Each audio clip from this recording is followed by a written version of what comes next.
Hello friends and students, welcome to EPG Pathshala.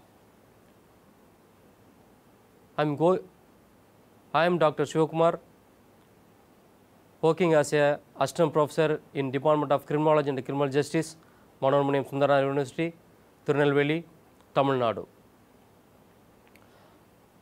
My module focusing rehabilitation and reintegration of offenders.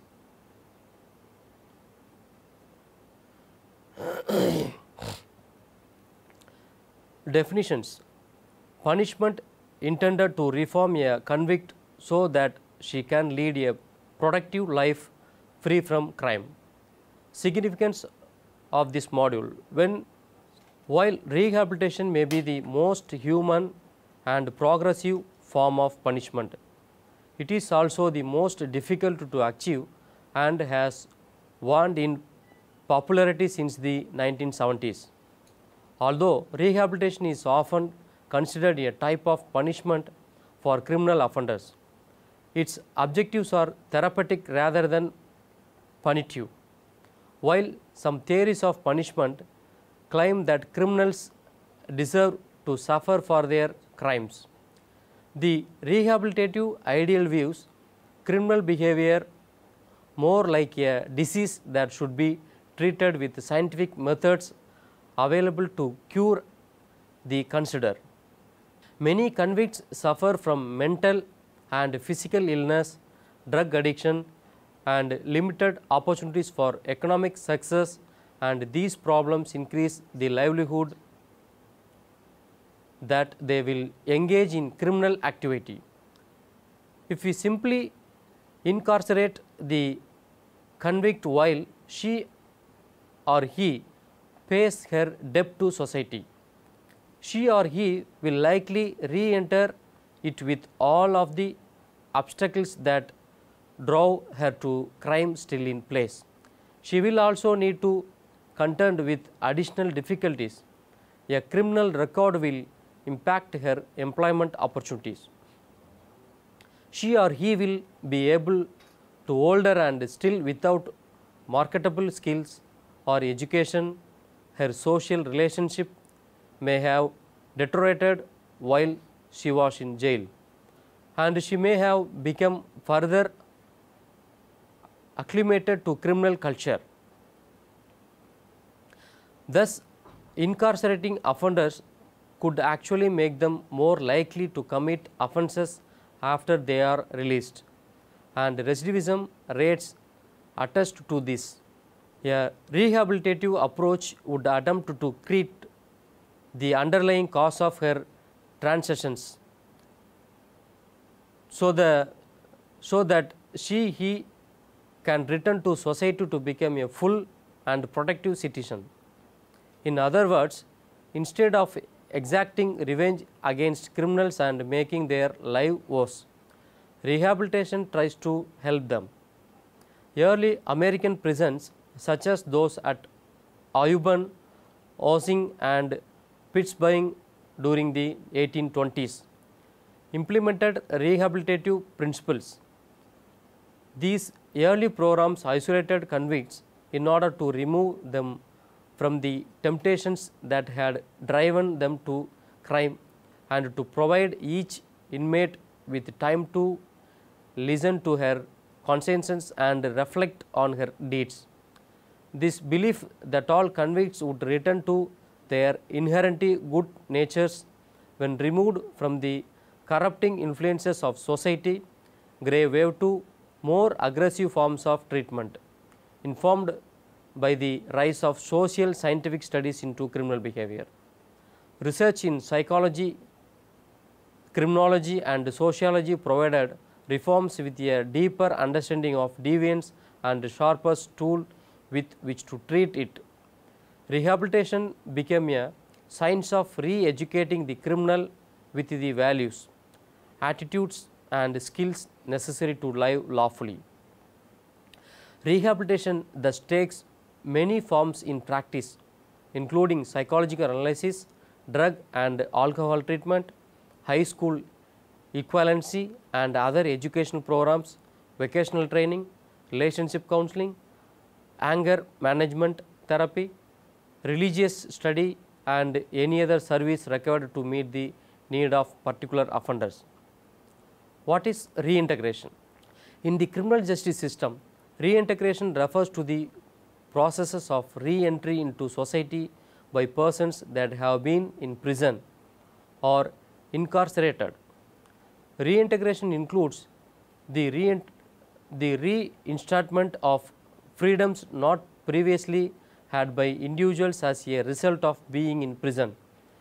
These processes may occur gradually, as in the case of paroled inmates. Inmates finishing their sentences is halfway houses or serving the final part of their sentence on home confinement and gradually granted freedoms. Alternatively, reintegration may occur immediately, as in the case of sentence expiration. In sentence expiration, a person has served the entirety of his of her maximum sentence behind bars, and the correctional system can no longer legally detain the prison. It's important to remember that prison is essentially a society within a society, meaning that while in prison there are completely different social guidelines and culture norms. As a result, returning to the outside world is not a simple task, because a person must reacquaint themselves with how to live on the outside in society again, without all of their decision being made for them. So it's not uncommon for persons coming out of prison to want to return to the life they had before prison as a way of adapt to these changes. However, that lifestyle got them sent to prison in the first place. Hence, the reintegration processes is not a simple one. It involves substantial conscious lifestyle changes that are complicated and difficult. The process of reintegration. A conceptual model with expiration release freedoms are fully restored when a person returns home from prison. This means that they are no longer in custody of a department of corrections, nor are they under the supervision of a governmental entity. They do not have to worry about strict parole guidelines or notifying an officer if they wish to leave the state. However, this individual will still have the mark of a criminal record. As a result, basic rights of the citizenship, such as the right to vote, hold public office, adopt a child, or be eligible for certain types of public grants, subsidies and funding are largely limited and restored selectively based on the state and federal regulations in the relation to the crime committed. In addition, a felony conviction bars an individual and anyone they reside with forms being eligible for sentencing, 8th federally subsidized housing and SNAP benefits. These are benefits which are received by a large percentage of families of the incarcerated. Hence, many individuals coming out of prison have substantial difficulty securing a place to live. What is social reintegration? Social reintegration is often understood as the support given to offenders during their re-entry into society following imprisonment. A broader definition, however, encompasses a number of interventions undertaken following an arrest to divert offenders away from the criminal justice system to an alternative measure, including a restorative justice process or suitable treatment. It includes imposing community-based sanctions rather than imprisonment in an attempt to facilitate the social reintegration of offenders within the community, rather than subjecting them to the marginalizing and harmful effects of imprisonment.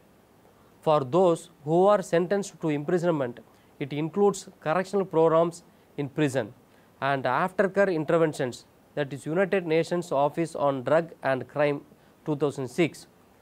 In recent years, the post-release community-based components of these interventions has been variously referred to as aftercare, transitional care, re-entry or re-entry support, the reintegration or resettlement. Some of post-release interventions may begin while the offender is still incarcerated with the intent of facilitating post-release adjustment. In Canada, the expression offenders reintegration generally refer to re-entry or resettlement. In this review, these terms interchangeably to designate interventions, programs and services designed to assist prisoners to live law-abiding lives in the community following their release. However, the reader is cautioned against using the term reintegration too literally, as it should be obvious that in many instances the offenders were not, prior to their incarceration, successfully integrated into the community, were typically marginalized and often had failed to acquire the attitudes and behaviors that result in most people functioning productively in society. In recent years, more emphasis has been placed on designing comprehensive interventions based on a continuity of care to provide consistent assistance to offenders within and beyond prison. There is a recognition that preparation for reintegration should commence before the offender's release. After their release, intervention should support their immediate transition from the prison to the community and reinforce the gains achieved through in prison treatment and continue until a successful reintegration is completed. This approach is often referred to as through care, a system-wide mode of interventions. All interventions, regardless of their method, are best delivered as part of an integrated program designed to address an individual offender's specific issues and challenges. And renewed attention has been given to strength-based approaches to make use of personal and community assets in order to help released offenders face their challenges and successfully reintegrate the community. Consideration in developing successful reintegration programs, interventions designed to address the dynamic risk factors of offenders have a higher chance of successful if there is adherence to the principle of effective correlation treatment, effective of correctional treatment, as set out by Andrews and Bonta 1998. For offenders re-entry programs, it is become clear that successful interventions are those which focus on a specific target group of offenders and their specific challenges. Really are sound methods for assessing the needs and risk factors of offenders. Hold the offenders accountable and responsible for their own choices and their actions. Being while the offender is in confinement into the correctional institution and continue throughout the offender's transition to and stabilization in the community, that means through care, strike a balance between surveillance and control on the one hand and support and assistance on the other, offer assistance in an integrated and comprehensive manner and address the many interrelated challenges faced by the offenders.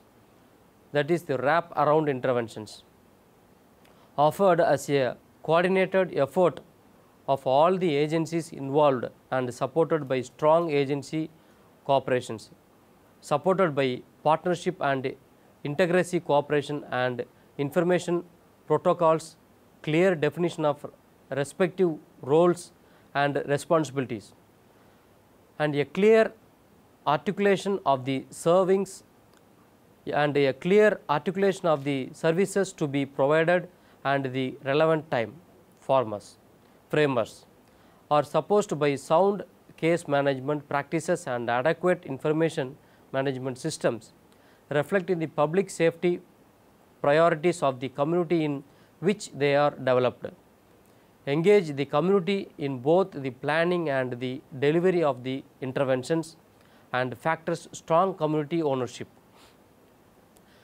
Have a robust evaluation component that allow the program to evolve, self-improve and remain accountable to the community for crime reduction results. Thank you.